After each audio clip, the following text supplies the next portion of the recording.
ഇപ്പോൾ Real Madrid fans എന്നോട് പറഞ്ഞിരിക്കുന്നത് റെഫറിയെ കുറിച്ച് സംസാരിക്കരുത്. കാര്യം എന്താണെന്ന് വെച്ച് കഴിഞ്ഞാൽ അതിന്റെ കോപ്പിറൈറ്റ്സ് ആകെ ഉള്ളത് റയൽ മാഡ്രിഡിനും റയൽ മാഡ്രിഡിന്റെ RTV എന്ന് പറയുന്നവർക്ക് മാത്രമാണ്. സോ അതുകൊണ്ട് അതിനെപ്പറ്റി സംസാരിക്കരുത്.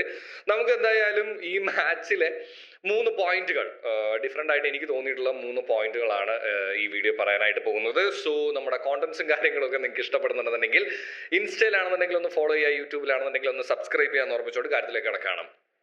ഒന്നാമത്തെ കാര്യം എന്ന് പറയുന്നത് ഇതല്ല ഹാൻസി ഫ്ലിക്കിന്റെ ബാഴ്സലോണ. കാര്യം അറ്റാക്ക് ചെയ്യുന്ന, ഗോളുകൾ കൺവേർട്ട് ചെയ്യാൻ അറിയുന്ന, മിഡ്ഫീൽഡിൽ ബോൾ കൺട്രോൾ ചെയ്യുന്ന, മിഡ്ഫീൽഡിലാണെങ്കിലും ബോൾ റിക്കവർ ചെയ്യുന്ന, ഇന്റൻസീവായിട്ട് പ്രസ് ചെയ്യുന്ന ഒരു ബാഴ്സലോണയാണ് നമ്മൾ എപ്പോഴും കാണാറുള്ളത്. ഡിഫെൻസീവ് ആയിട്ടുള്ള പ്രശ്നങ്ങൾ അന്നും ഇന്നും കഴിഞ്ഞ സീസണിൽ ഇനിഗോ മാർട്ടിനസ് ഉണ്ടായിരുന്ന സമയത്ത് പോലും നമുക്ക് ഉണ്ടായിട്ടുണ്ട്. പക്ഷേ ആ സമയങ്ങളിലെല്ലാം നമുക്ക് ഗോള് കൺവേർട്ട് ചെയ്യാൻ പറ്റിയിട്ടുണ്ടായിരുന്നു എന്നുള്ളത് ഒരു വലിയ പോയിന്റ് ആണ്.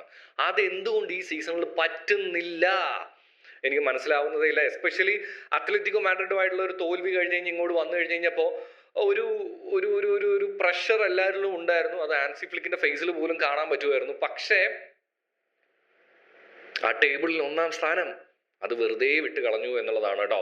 രണ്ടാമത്തെ പോയിന്റ് ആയിട്ട് എനിക്ക് തോന്നുന്ന ഒരു കാര്യം എന്ന് പറയുന്നത്, എന്തിനാണ് ക്യാൻസലോയെ വാങ്ങിച്ചത് എന്ന് എനിക്ക് മനസ്സിലാവുന്നില്ല. ചുമ്മാ അവിടെ വാങ്ങിക്കാൻ പറ്റും എന്നാ പിന്നെ കടക്കട്ടെ ഒരു പ്ലെയർ എന്നുള്ളത് കൊണ്ടാണോ? ശരിക്കും പറഞ്ഞു കഴിഞ്ഞാൽ കുണ്ടെ എന്ന് പറയുന്ന താരം, ഞാൻ മോശമായിട്ട് പറയല്ല, കുറച്ച് പെർഫോമൻസ് കഴിഞ്ഞ കുറച്ച് മത്സരങ്ങളായിട്ട് നോക്കുമ്പോൾ ഈസി ആയിട്ട് ബീറ്റ് ചെയ്യപ്പെടുകയും പലപ്പോഴും ട്രാക്ക് ബാക്ക് ചെയ്യാൻ പറ്റാതെയും നിൽക്കുന്ന സമയത്ത് ഒന്ന് മാറ്റി പരീക്ഷിച്ചൂടെ എന്നുള്ളതാണ് എൻ്റെ സംശയം. ഇനി എന്തിനാണ് ക്യാൻസലോയെ വാങ്ങിച്ചത്? ഇനി പരിക്കൊണ്ടാണോ ക്യാൻസലോയെ കളിപ്പിക്കാത്തത്? ഇതൊന്നും എനിക്ക് മനസ്സിലാവുന്നില്ല. എന്തായാലും അതാണ് എനിക്ക് പോയിന്റ് നമ്പർ 2 ആയിട്ട് തോന്നുന്നത്. Point number 3, Lamine Yamal.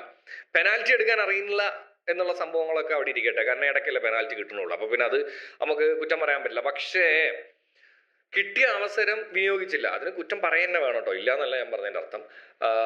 ആ ചെറുക്കൻ എന്ന് തന്നെ പറയണം. ഈ മത്സരത്തിലാണെങ്കിൽ പോലും കളിച്ചിട്ടുള്ള ഒരു എഫേർട്ടിനെ ഈ തോൽവി കൊണ്ട് യമാലാണ് എല്ലാത്തിനും കാരണം എന്നുള്ള രീതിയിൽ പലയിടത്തും പറയുന്നത് കാണുന്നുണ്ട്. പക്ഷെ അതിനോട് മാത്രം എനിക്ക് വിയോജിപ്പുണ്ട്. കാര്യം സത്യത്തിൽ ഇന്നലെ 2 പേരാണ് മരിച്ച് കളിച്ചിട്ടുള്ളത്. ഒന്ന് ഈ പറയുന്ന പോലെ ജുവാൻ ഗാസിയ, ആസ് യൂഷ്വൽ സൂപ്പർമാൻ എന്ന് ഇനി വിളിക്കാവോ ആവോ അല്ലെ, എന്തായാലും അത്.